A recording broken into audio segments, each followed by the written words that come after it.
Reverend Janis Lewis, a full-time missionary. I'm from Magnolia, Mississippi, where I'm born and raised.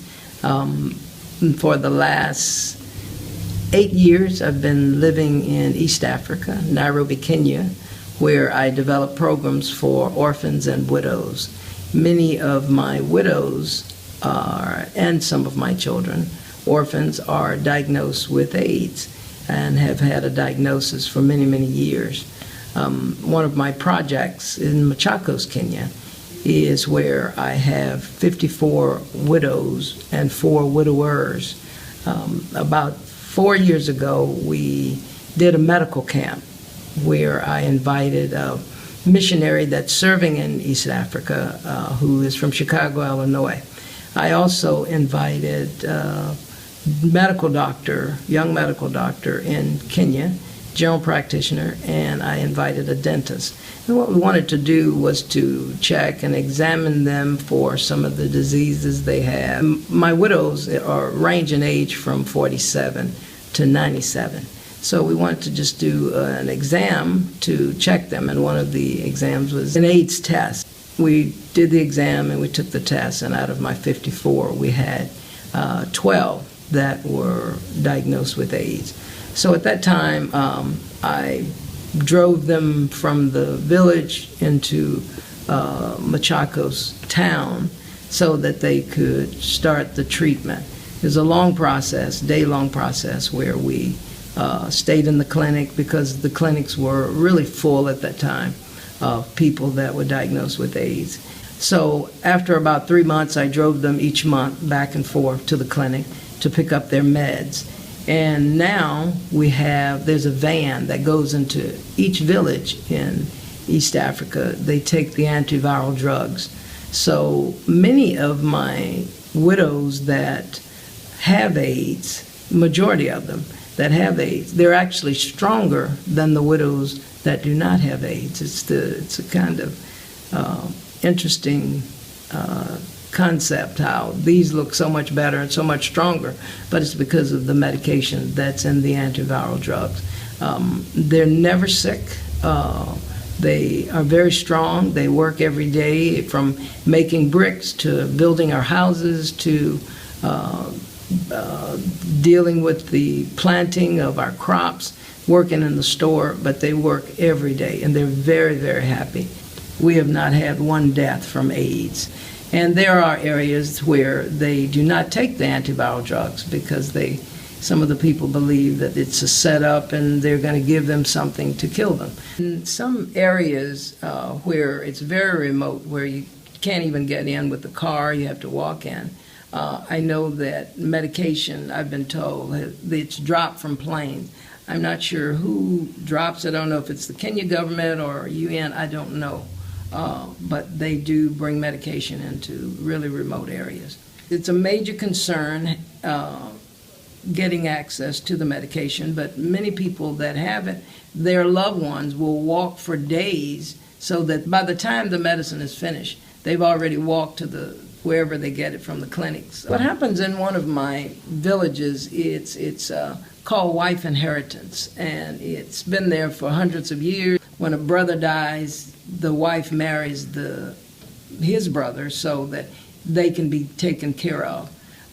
Recently, in the last 4 or 5 years, the Kenya government has kind of opposed that in the sense that they're advising the people not to do it so much. But in polygamous communities, in one of my villages, and she is supposed to marry the brother before the husband is buried.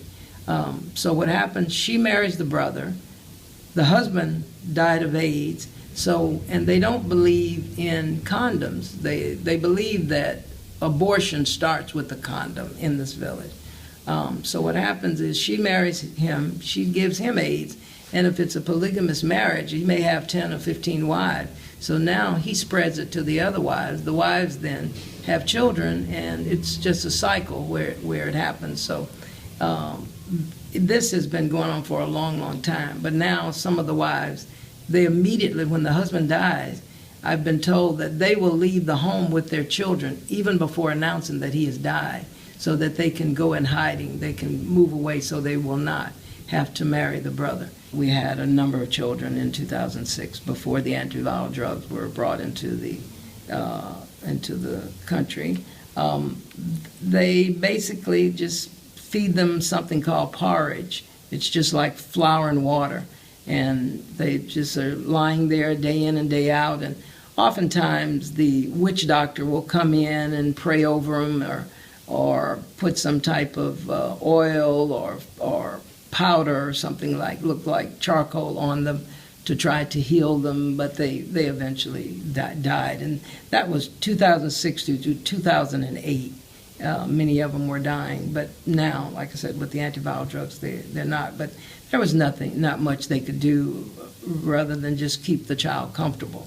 But I have, in one of my other villages where I have orphans, we brought in, I think, 18 children, and we had 3 that had full-blown AIDS.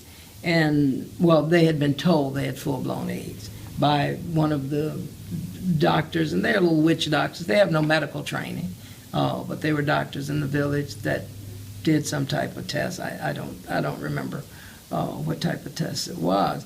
But when we brought them into Nairobi, which is into the modernized part of Kenya, we took them to our doctors, the real medical doctors, and after a couple of months, there was no sign of them having AIDS. So don't really understand how the witch doctors said that, yeah, they have AIDS. In my village, that's 4 hours away from Nairobi. They don't have electricity or running water. So I know they don't have the facilities to test someone through blood. If you're diagnosed with AIDS, many times that person will leave the village because they are looked down upon. The people don't want to be in the same area, same room. They definitely don't even want them to go to the areas where there's water, where they walk 8 or 9 miles to get water. If somebody's diagnosed with AIDS, they do not want them to touch anything. They are really just, I guess the word is ostracized. In this area, we have 10 children in a house, and they have like a house mother or a den mother. And the house man that was over this house, he said, well, we can't take a child in there now with AIDS. All of my children, none of them have AIDS, and we don't want. And I just kind of I called him to the side, and I talked to him. I said, I can't believe you're saying what you're saying. This is a child. This child was 3 years old. His mother was one of my widows who had died of AIDS about 2 months before. The doctor came in later, and the doctor said, well, the other children are not going to use his toothbrush. That would be probably one of the few ways that the other children would get AIDS if they did. So he continued to be against this child coming in. Well, I have to say he no longer works there, because once I went to the higher ups and I explained to them that this is for orphans, and it's an organization that bring in total orphans. And I said, this child has no one. He has a grandmother who is very sick, and we have to put him in. And they said, well, we've never had a problem with it. As many of these houses that we have with orphans, but it was just the house leader that did not want a child with AIDS. And so they released him. And the child now, like I said, he's one of the children actually that we can't find anything in his body after he's been there now about 3 years. And when you say the word Africa, people think AIDS, and that's very unfortunate, because there's millions of more people dying of malaria, a simple mosquito bite.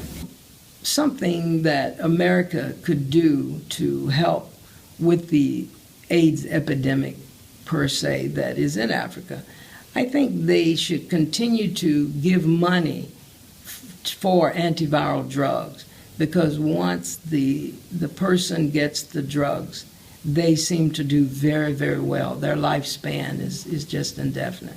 They live their lives as normal people because of the strength of my orphans that are taking medicine in one village, and my widows, to see how well they are doing.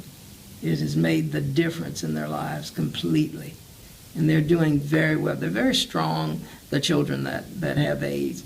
You just can't tell. The antiviral drugs have had an amazing effect on my students and on my widows.